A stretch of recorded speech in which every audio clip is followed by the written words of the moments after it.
Fiz meu curso primário na Escola Isolada de Tejuçuoca. Após a 5ª série, vim seguir meus estudos em Fortaleza. Entrei no Instituto Monsenhor Luiz Rocha, em 55. Aí eu comecei meus estudos de formação para a vida religiosa, como aspirante, postulante e noviça. E fiz meus primeiros votos no Instituto Monsenhor Luiz Rocha. A congregação era nascente, tinha apenas 5 anos, fundada por Dom Antônio, mais Dona Rosita e mais 6 companheiras. Aí, depois dessa formação religiosa, me fiz religiosa pelos votos de pobreza, castidade e obediência.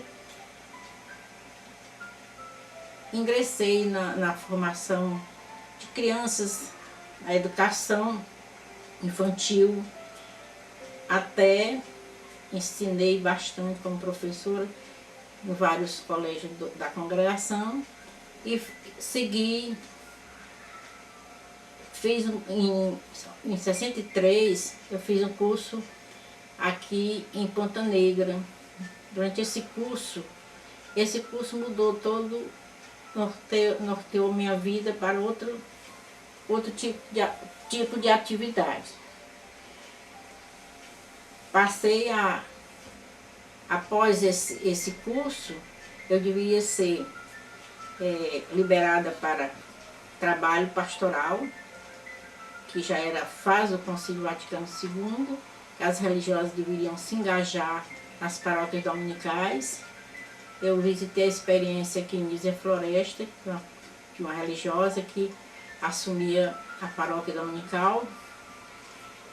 Em Fortaleza, eu fui trabalhar na primeira paróquia dominical, na igreja de São Pio X, Pan-Americano. Concluí meus estudos como professora primária, fiz especialização como professora primária também. Depois fiz o curso de pedagogia na UES. Fiz a especialização de orientadora educacional para fazer orientação nos colégios da congregação.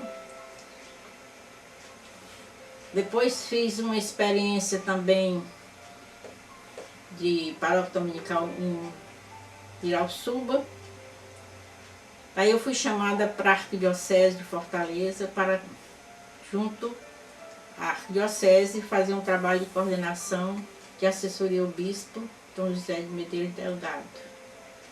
Então, esse momento foi um momento que mudou toda a minha vida. Passei da educação formal para a educação informal. Fui trabalhar na pastoral.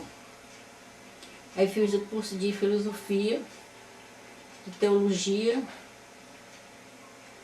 pela necessidade do meu trabalho na Arquidiocese. Foi a época da ditadura, nós tivemos que enfrentar problemas seríssimos contra os militares. Eu morava nessa época com Dom José de Medeiros Delgado, no Palácio Arquiepiscopal, e momentos difíceis, quando a gente teve que assumir assim, a liderança do trabalho nas comunidades. Havia prisão de padres, nós estávamos lá juntos, solidárias com ele, fazendo movimento para que não houvesse tortura dos padres que foram presos na arquidiocese, porque estavam na sua missão em paróquia do interior, como o Frei Geraldo, ele foi preso, e nós organizamos as comunidades para que em momento nenhum eles ficassem sozinhos e evitassem a tortura. Outros momentos difíceis, nesse momento da arquidiocese, em protesto à prisão desse padre, foi feito um protesto que se fechou todas as igrejas, e nesse momento eu fiquei junto com os sacerdotes em adoração na prainha, enquanto todas as igrejas estavam fechadas, em protesto, esse momento de perseguição ao sacerdote, à igreja. Depois, passou esse momento mais difícil, que Dom Delgado foi transferido. Eu continuei na arquidiocese, junto com Dom Miguel, organizando toda a arquidiocese, pastoralmente falando, toda a administração.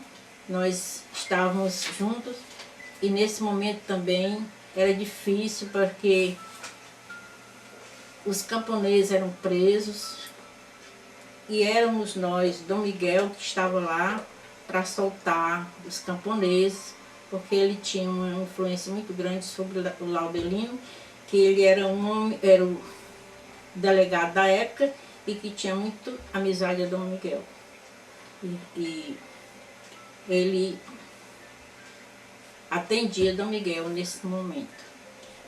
Passando esse momento difícil aí, vem um momento em que Dom Delgado é transferido, renuncia e Dom Aloísio é nomeado para Fortaleza. Eu continuei à frente da arquidiocese, trabalhando com Dom Miguel. Dom Miguel foi transferido para Maceió e aí Dom Aloísio assume a arquidiocese e vai agora encontrar certa dificuldade, porque Dom Miguel assumia toda a liderança da arquidiocese. E Dom Aloísio começa a ter problemas de saúde. Aí Dom Aloísio deixa de ser secretário da CNBB, presidente da CNBB, e fica cardeal de Fortaleza, né? Quando ele foi nomeado cardeal, ele ficou direto em Fortaleza.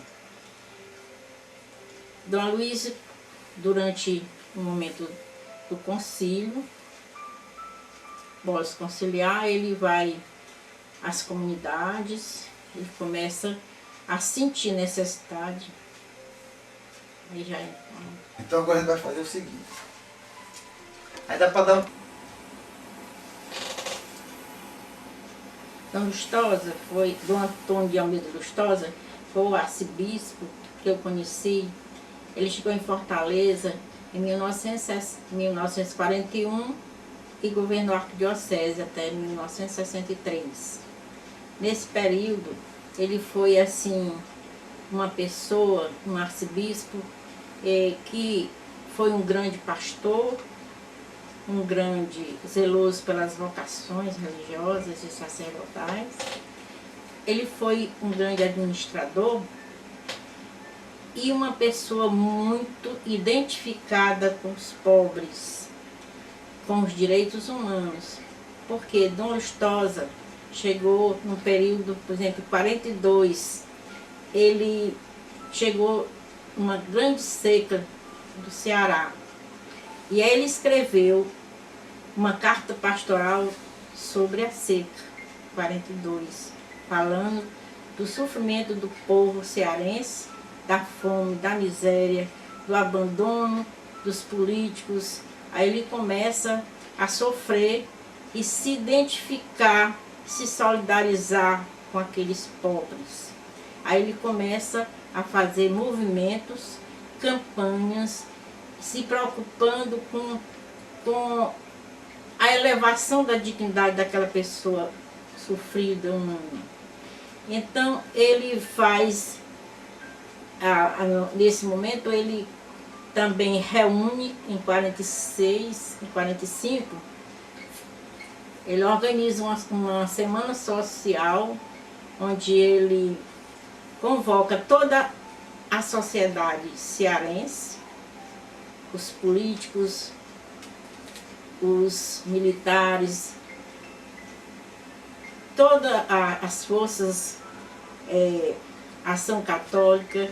E então eles estudam durante uma semana, se sentam com os trabalhadores urbanos e rurais, o estudo da renovária, para dar uma consciência ao povo cearense que o problema era muito grave. E ele consegue conscientizar essa sociedade que se volte os pobres, que conquistem seus direitos. A luta pelo salário justo, a luta pela terra, que é a reforma agrária, o campo, e ele começa a colaborar e ajudar os padres do interior, com a ajuda que ele recebia da Alemanha, aos pescadores, a todos aqueles que necessitavam de um apoio. E Dom Lustosa vai lutar também pela moradia e luta pelos pobres em todos os níveis. E hoje ele é reconhecido como Bispo da Justiça Social no processo que ele está de canonização em Roma. E ele também foi reconhecido pelo estudo que foi feito, que ele é o religioso salesiano que implantou o carisma de Dom Bosco no Brasil. Para isso ele também se preocupou muito com a evangelização através das religiosas, fundando a congregação de moças pobres para cuidar das moças pobres e dos pobres, que foi a congregação das Josefinas, com um carisma assim, muito voltado para as moças pobres. Ele também se preocupou muito com a formação do clero, que tivesse pastores assim voltados para o povo, né? Então a formação assim nessa linha. Se preocupou muito com a formação religiosa nas escolas, implantou um sistema que funcionou, a religião nas escolas católicas e nas escolas públicas. Então ele teve uma preocupação sim, a Rádio Assunção que ele fundou, ele dizia que era a escola dos que não tinham escola na zona rural. Então, através da Rádio Assunção, o MEB, que funcionava como escola na zona rural. E a gente tinha Dom Lustosa assim, como aquele pastor que não fazia discriminação de cor, de raça, de classe social, né? Então a todos ele atendia indistintamente. Aos pobres ele elevava a sua dignidade, aos ricos ele fazia com que eles partilhassem com os pobres. Então, após essa semana social, surge na periferia de Fortaleza os 14 postos de médicos que voluntariamente faziam atendimento quando os poderes públicos não atendiam.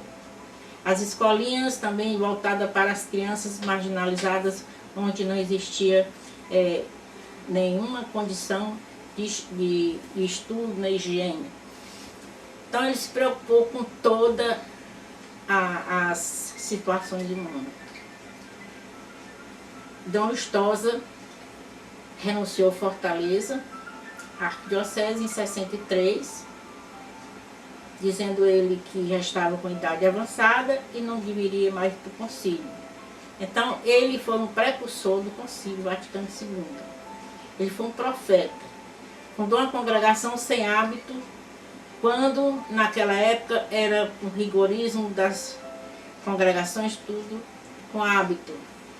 E tinha, para entrar numa congregação tinha que ter o estudo, tinha que ter o dote.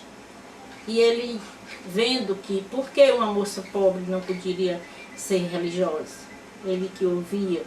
E então ele criou essa situação para que as moças pobres. Por isso eu vim do interior com quinta série, então eu fui estudando na congregação.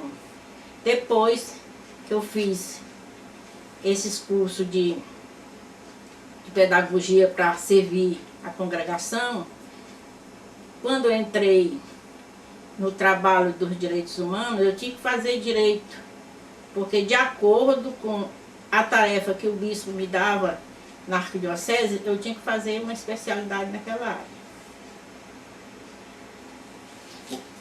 quando eu falar...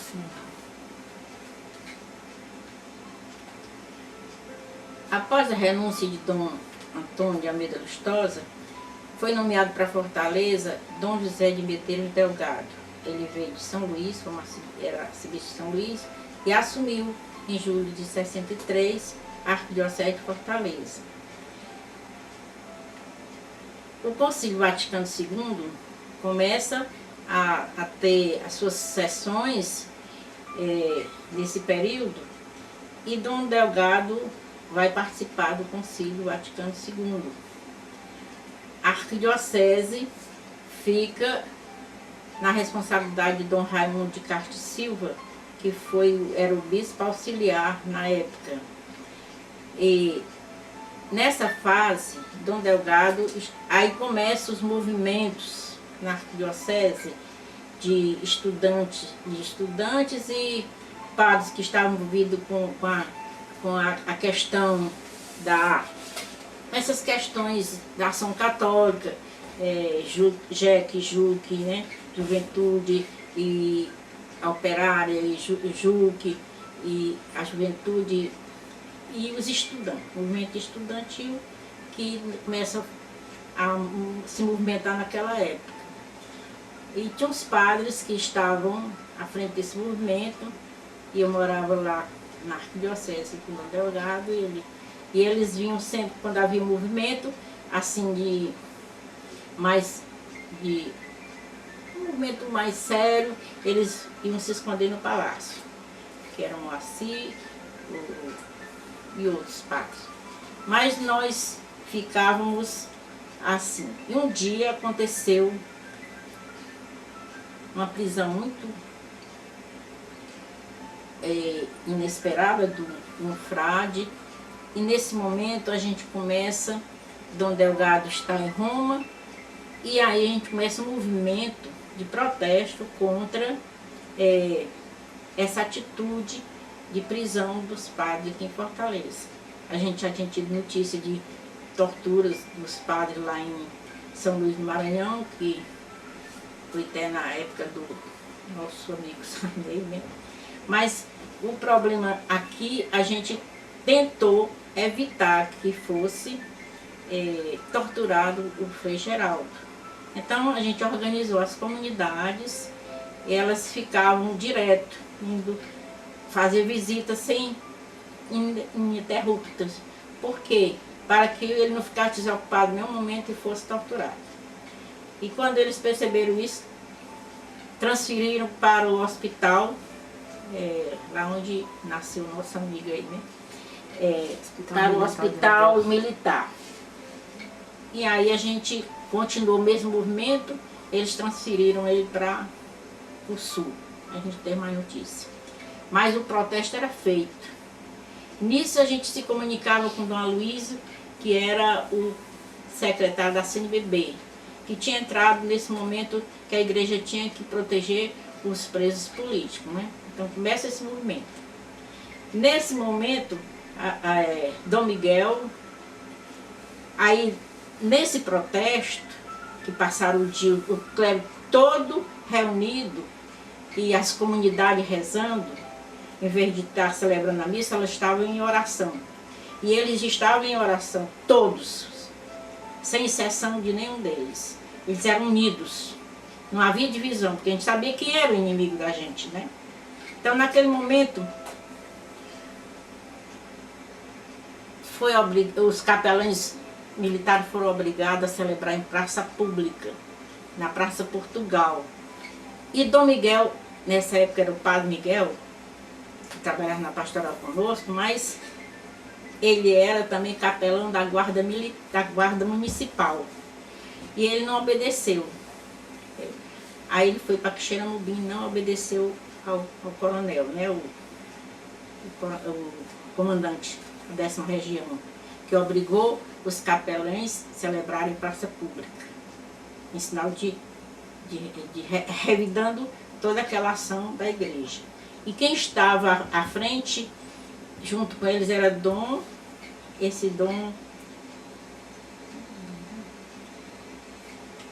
o nosso auxiliar da época. Miguel. Dom Miguel não.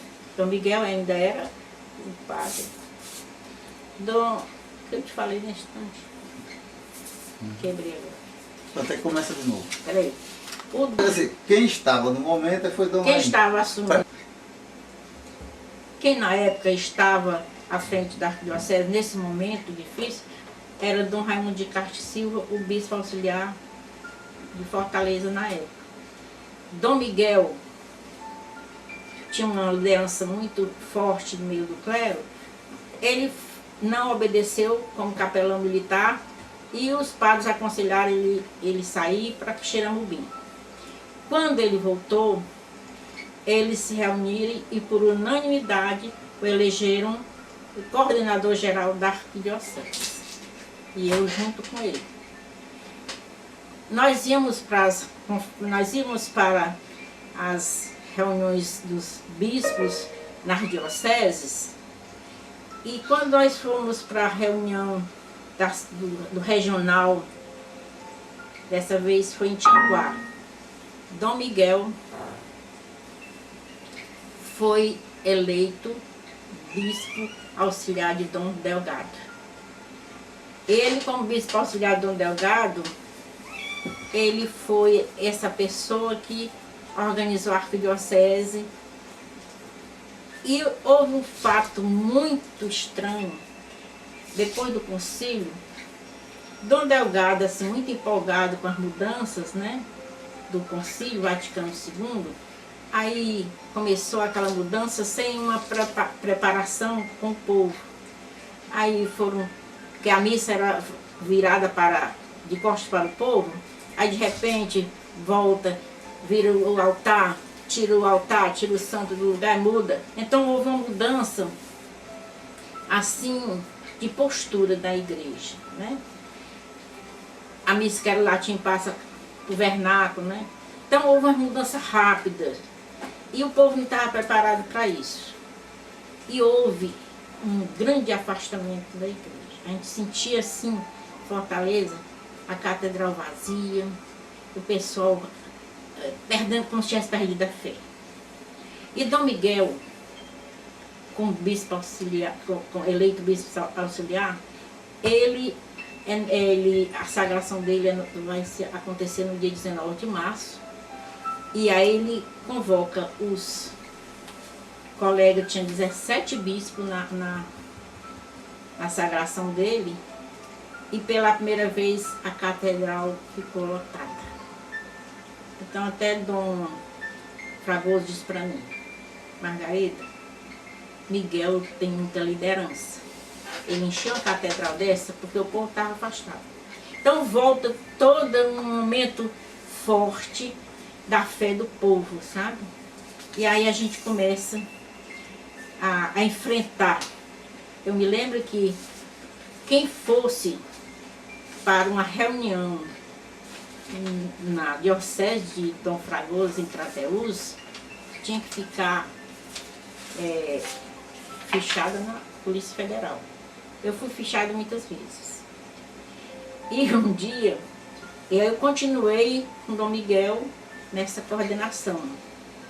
Dom Delgado tinha um estilo diferente, aí ele começou com encontros do movimento do povo de Deus e um movimento mais de povo. Encontros na serra. E Dom Miguel organizando o povo.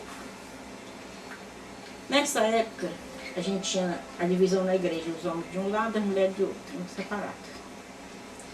Aí Dom Miguel começa, vamos fazer os encontros jovens mistos. Aí a gente vai quebrando, sabe, essa coisa. Aí a gente vai começando a conquistar a juventude. Bispo Dom Delgado fez assim como Dom Antônio deixou a arquidiocese administrativamente muito organizada, ele não foi bem assessorado e vendeu o palácio, vendeu algumas coisas assim que desagradou o clero, né? Então, ele renunciou com 10 anos, aí Dom Aloysio os padres do Nordeste, os bispos do Nordeste queriam Dom Miguel para assumir, e ele não queria assumir não. Mas o Papa tinha em vista dar um título de cardeal para Dom Aloysio, então ele nomeia Dom Aloysio arcebispo de Fortaleza. Ele, como arcebispo de Fortaleza, ele fez carreira para ser cardeal. Ele foi cardeal Aloysio Lochaia. Agora vai falar. Após a renúncia de Dom José Delgado, Dom Miguel ficou como administrador da arquidiocese. E nós preparamos todo um dossiê, todo o movimento que existia na arquidiocese, né? Nós encaminhamos para Dom Aloysio. Ele foi nomeado e quando ele ligou para Fortaleza eu atendi e disse para ele que Dom Miguel estava seguindo para Recife, levando o dossiê com tudo que existia de movimento na arquidiocese. E Dom Miguel foi se encontrar com ele em Recife e voltamos e preparamos a festa do Dom Aloysio. Uma festa muito bonita, porque a gente já tinha, Dom Miguel tinha essa liderança toda, então os movimentos sociais, movimentos de juventude, movimento de leigos, né, que já existia, que ele implantou na arquidiocese. Então, estava tudo bom, tudo ok. Houve um reflorescimento da fé, os movimentos se reencontraram. E os movimentos jovens desabrocharam, a juventude. Então, foi um momento assim, bonito, quando ele chegou, né? Mas isso estava sob a liderança de Dom Miguel. Como não podia ficar duas pessoas com grande liderança num só lugar, né? Só na arquidiocese, Maceió estava com o arcebispo bem velhinho. Então, ele foi para Maceió como um administrador apostólico, não era como arcebispo ainda, né? Que tinha que respeitar o velhinho, né? Então, Dom Miguel depois se torna arcebispo. Aí começa a dificuldade na arquidiocese. Dom Aloysio vinha de Brasília, não, nesse tempo não era Brasília. Santo Ângelo. Não, ele vinha peraí. Da CNBB. Um momentinho.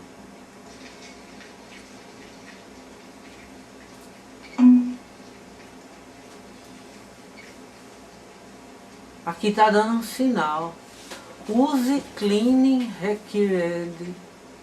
Use Cleaning Cassete. Acabou a fita, foi? Eu acho que foi. Não sei. Limpar. Não, 33 minutos. Não acabou a fita ainda não. Bateu o branco. Desapareceu o aviso, então faltava só isso. Pronto.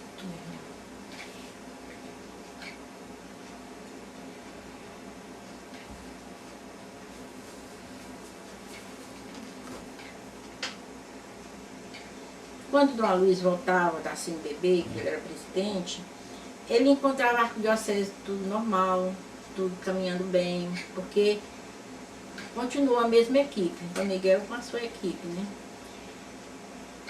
Quando ele foi transferido, que ele voltava, ele encontrava um clima diferente, porque aí começou uma outra política dentro da arquidiocese, né?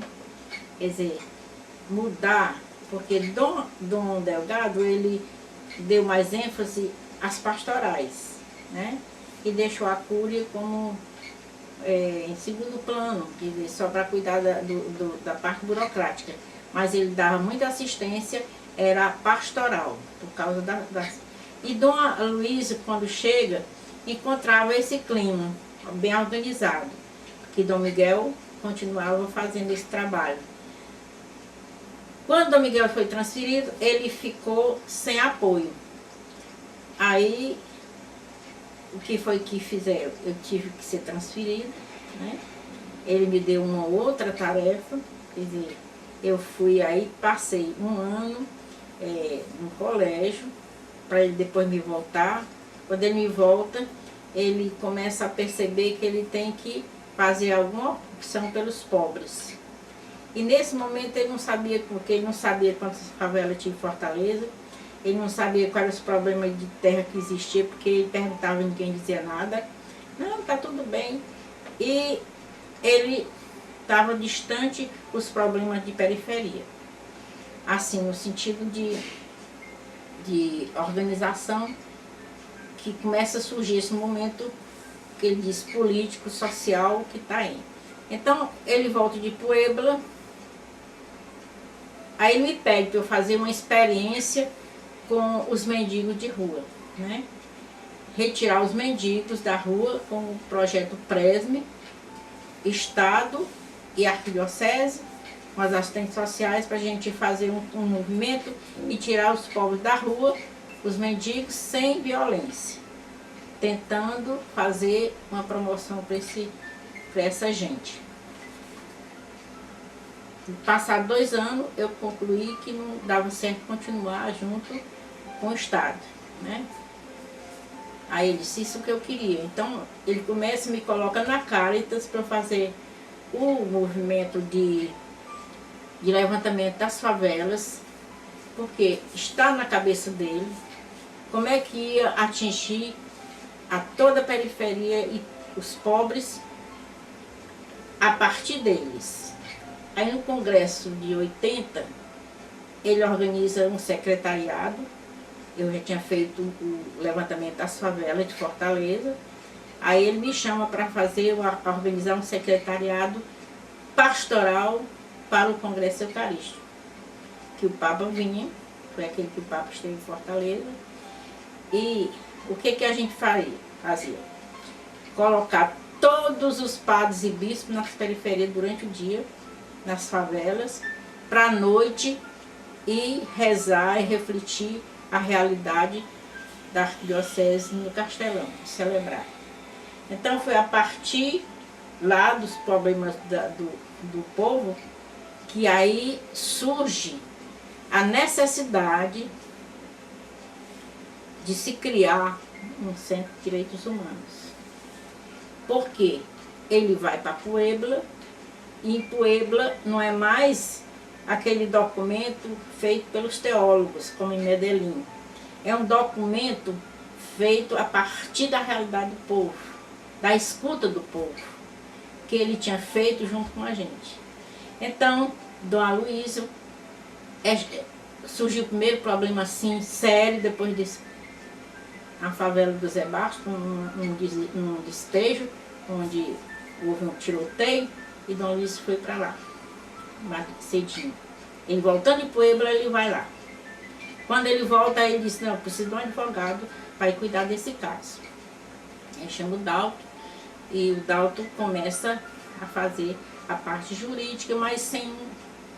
Nesse tempo, o Padre Abelardo era o coordenador dos órgãos integrados, em que eu estava trabalhando na Caritas também.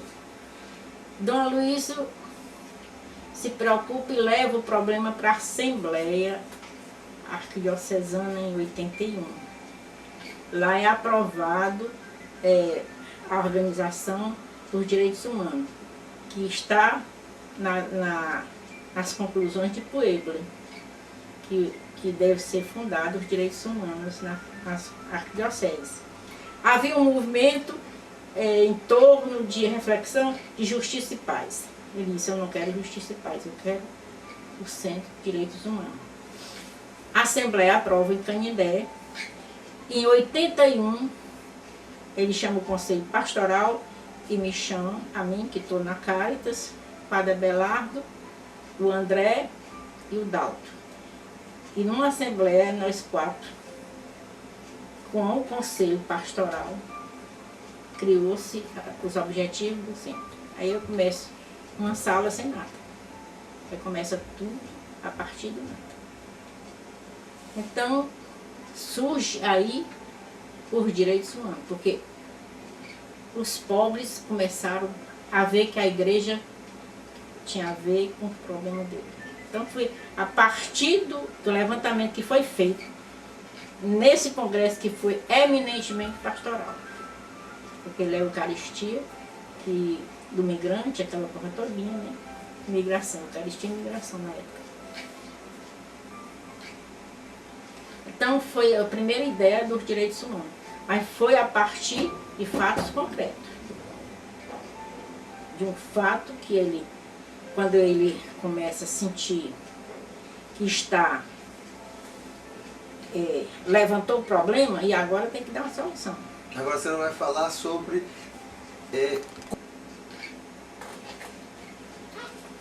Em 5 de maio de 1981, nós tivemos esse primeiro momento.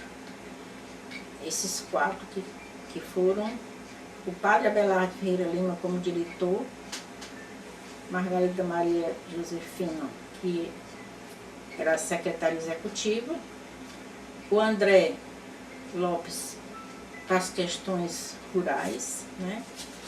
E o Dalto Rosado, que já tinha iniciado o trabalho na favela Zé Basto, vai para as questões urbanas, né? Então, há um pipocado nesse tempo de despejos de favela, e aí começa o centro a correr para empatar aqueles despejos. Aí nós começamos a trabalhar de forma integrada. Aí a gente buscava o apoio das pastorais, né? Quer dizer, a gente começou a trabalhar incluindo as pastorais e levando junto com a gente. Íamos para frente dos despejos, íamos lá para libertar o pessoal daquela situação. E daí surgiu o primeiro mutirão em Fortaleza, de casas, a partir do centro, né? Aí surge no interior as questões rurais, conflitos muito grandes na área de Canindé, que a gente começou com a questão agrária. O André é muito voltado para essa questão também de organização política e tinha muita gente para isso, e se aproximar muito do povo e tentar organizar a comunidade, né? Porque aí, no sentido de a gente organizar as comunidades de base. Aí a gente definiu, quando ele disse que queria um centro de defesa e promoção dos direitos humanos, a gente viu que não podia ser só a defesa jurídica.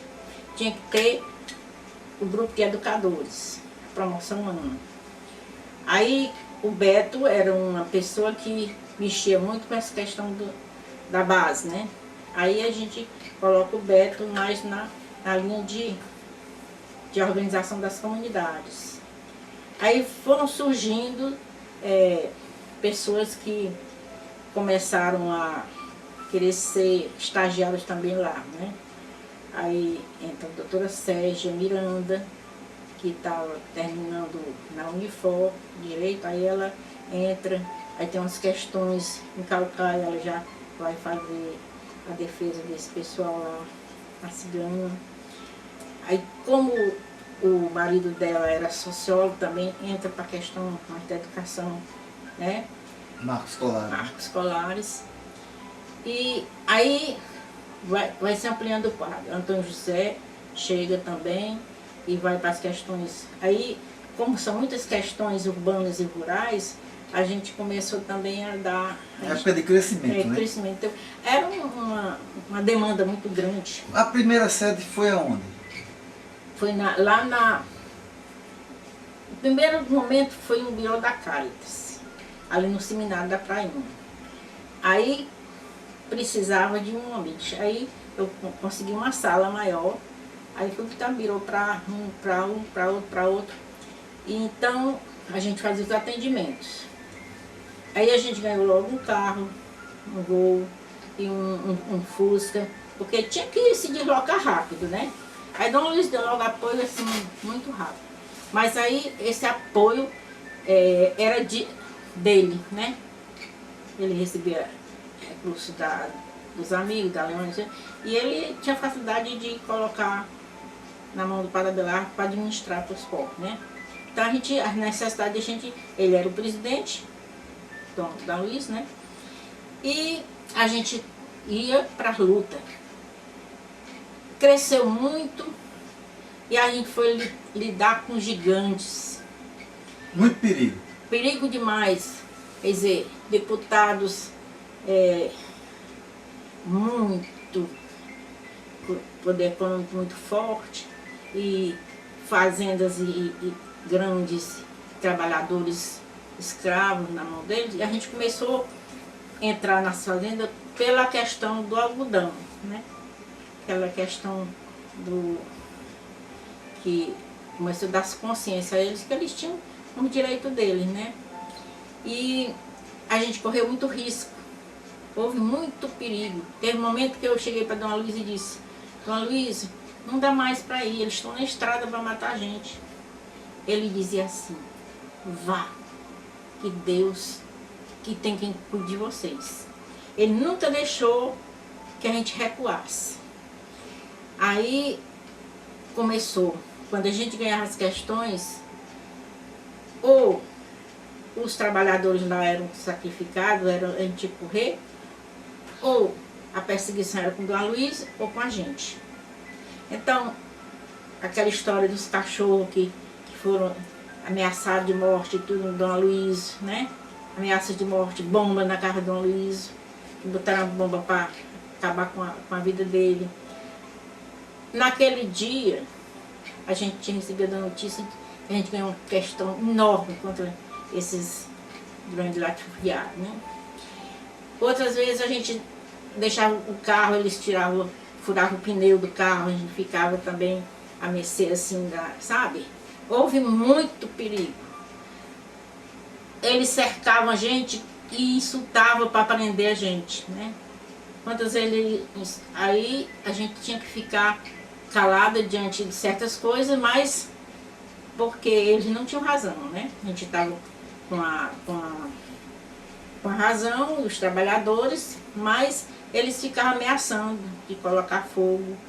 E aí, quando tinha esses perigos, a gente levava mais pessoas. Eu levei Dom Geraldo Nascimento, outras vezes com a gente. Assim, eram momentos que a gente tinha que recorrer à arquidiocese.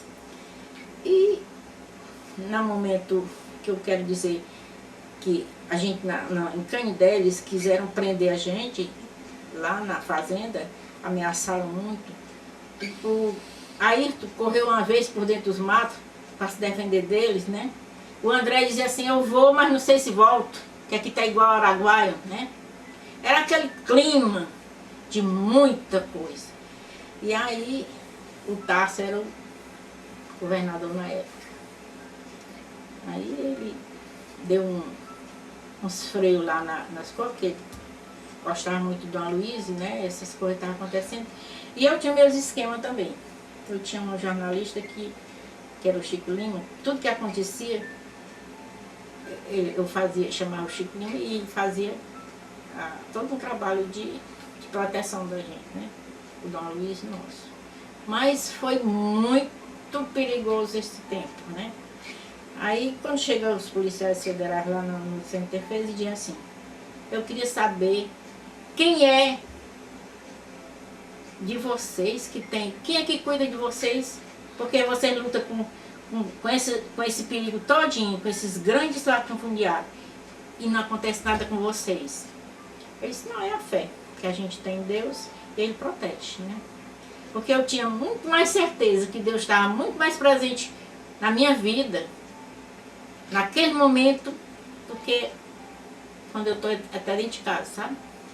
Porque era uma coisa tão forte que o Dona Luísa dizia assim: vá, não tenha medo não, que Deus, você tem quem cuide de vocês. Então a gente ia com aquele conforto. E uma vez aí quando ele me chama, já tinham vários advogados e tudo no centro, ele dizia assim: vá fazer direito, porque o que vale é lutar pela justiça. Isso foi uma palavra muito forte na minha vida. Que ano isso? Nos anos 85, por aí, 86, que eu me formei em 90, né? Ele dizia assim: vai fazer, ele disse: puxa, eu fazer direito agora. Ele disse assim: fazer direito, eu voltava para aqueles bancos da universidade, que era naquela altura. Aí ele disse assim: o que vale é lutar pela justiça, porque eu não quero que esse centro se acabe, né? Então você é como fosse a balança fiel da minha opção pelos pobres. A você nem vai para a esquerda nem para a direita, você é fiel da balança. Então, ele confiava plenamente em mim naquele trabalho, né? E quanta gente que foi, mas foi um momento assim de muita fé que a gente teve em Deus, né? E a gente nunca aconteceu nada assim com a gente, né? Fisicamente, né? Então essa luta durou até 94, que o padre Abelardo se afastou, eu também não quis mais continuar na arquidiocese, fiz uma viagem para o exterior. Quando eu voltei, eu dei uma saidinha. Mas quem me vê, diz assim, é tudo direitos humanos, né? Então, aquela marca que fica, né, da gente no meio do povo. Né? Ninguém se esconde. Eu quero que a senhora... Bem, Dom Luiz, quando chegou em Fortaleza, a gente sentia assim, aquela distância, que ele era um homem, um bispo ainda nas ideias do sul, e mais burocrático, assim, na CNBB, mais naquela alta roda, né? E ele chega na arquidiocese e nos vê assim, no meio dos jovens, tudo, ele ficava olhando assim. Ele mudou muito, né? Quando ele se decidiu, ele ficou um tempo assim, em cima, olhando para onde é que ia mesmo, né? Mas na hora que ele se decidiu, ele entrou, ele foi no meio do povo, foi aprender a linguagem do povo, escutar, aprender, porque até as palavras ele ficava às vezes para entender, né, o que o povo dizia, né? E ele foi se familiarizando e foi se tornando aquele Dom Aloysio humano, aquele Dom Aloysio alegre, feliz, assim, aquela característica de franciscano, né? Mas sempre ouvindo, sentado nas reuniões, ouvindo as pessoas, ouvia muito, sabe? E eu me lembro quando eu morava com ele, às vezes ele brincava, às vezes, eu me lembro daquela novela Final Feliz, né? Que tinha aquele pescador, às vezes ele saía e viajava, aí vamos assistir a novela, gostava de assistir aquela novela. Aí ele dizia assim, quando ele viajar, ele presta, olha a novela, porque se ela, eu quero saber o resultado. Aí quando chegar, me perguntava, eu dizia como é que estava, né? E gostava de também que eu assistisse o noticiário para falar para ele, quando ele não podia assistir, e no jornal pela manhã. Mas era assim, aquela pessoa simples, amigo, um pai, um amigo, né? Mas o que eu quero dizer, que existe as pessoas, porque eu sempre trabalhei assim, sem essa coisa, eu dizia assim, você é daquelas pessoas que tudo que vai fazer tem que vir perguntar? Eu digo, não. Se o senhor me confiar uma coisa, eu só venho lhe perguntar se for coisa que a gente não possa resolver. Aí eu venho, tudo bem. Mas aí ele foi crescendo, e foi crescendo no trabalho, aumentando, mas ele foi adoecendo também. Foi tendo aquele dia, ele às vezes dizia assim, eu sou um pneu careca, né? Quer dizer, várias operações que ele fez. Parece que ele se cansava, podia morrer de cansaço e não sabia, né? É. Ele tinha um tipo de doença que era isso. E também ele fez a opção mesmo, né? Que incomodou os ricos, né? Aí começa essa pressão. E você sabe que o próprio clero também tem essa, né? Então eu convivi com ele, ele queria ficar em Fortaleza, ele foi obrigado a sair, mas ele queria ficar em Fortaleza, queria morrer também em Fortaleza. Eu disse isso para mim várias vezes. Agora, eu procurava ser o máximo discreto para ninguém sabe? Porque às vezes tem pessoas que estão ao redor da gente para evitar qualquer. Então eu achava assim, Dona Luísa, uma pessoa incansável, uma pessoa que. O tipo de santidade dele. Tem um tipo que eu vejo do Dom Lustosa e o tipo dele, né? Porque cada pessoa tem sua característica própria, né? Quer dizer, quem entrou em Fortaleza e entrou na caminhada dos pobres e se engajou, sofreu e sofre, né? Você se santifica, porque tem aqueles que não aceitam, né? Então você sofre mesmo. Agora, tem o outro lado que ele era muito humano, muito trabalhava muito mesmo, né? Ele é incansável, né? Um homem de uma cultura também muito grande, conhecia o Vaticano por dentro e por fora, né? E não aceitava certas coisas assim de... Ele era muito mais do lado do social, dos pobres, né? E quem trabalhava com ele gostava também, se identificava também com essa caminhada dos pobres, dos direitos humanos, né? E direitos humanos para ele era uma prioridade, né? Assim, ele dizia assim, é quem sustenta a minha linha de pastoral, são os direitos humanos. Ele dizia muito para mim, né? Porque a gente tinha essa mística, a gente tinha essa ação pastoral voltada para o compromisso de transformação, e a sociedade se transformou, a igreja em Fortaleza cresceu muito, houve uma mudança muito grande de mentalidade, sabe? E houve uma mudança radical mesmo, e crescimento, expansão dos direitos humanos, o nosso foi a base e os outros foram surgindo, né? Então houve um crescimento muito grande e o que a gente queria era isso. E também todos aqueles que trabalharam conosco ficaram com uma visão diferente, mesmo na justiça eles têm outra visão e uma maneira de encarar a justiça, né? O que você... Acho que é isso. Quando pegar 8 minutos eu dou a vez porque está fechando. Bem, no mesmo ano que foi fundado o Direitos Humanos na Arquidiocese, nós participamos do encontro regional aqui em João Pessoa, primeiro encontro regional. Desse encontro regional de João Pessoa, nós já ficamos acertados que iríamos participar do ano seguinte, do Encontro Nacional de Direitos Humanos, né? Que nós fomos juntos, né? Nos encontramos lá, o regional. Primeiro foi em Petrópolis, o segundo foi Taboão da Serra. Taboão da Serra, que foi em São Paulo, né? São Paulo, 83. Nesse, quem foi o Dalto Rosato. O primeiro. Primeiro que nós fizemos regional, aí no ano seguinte nós mandamos o Dalto Rosato, que era o advogado das causas urbanas.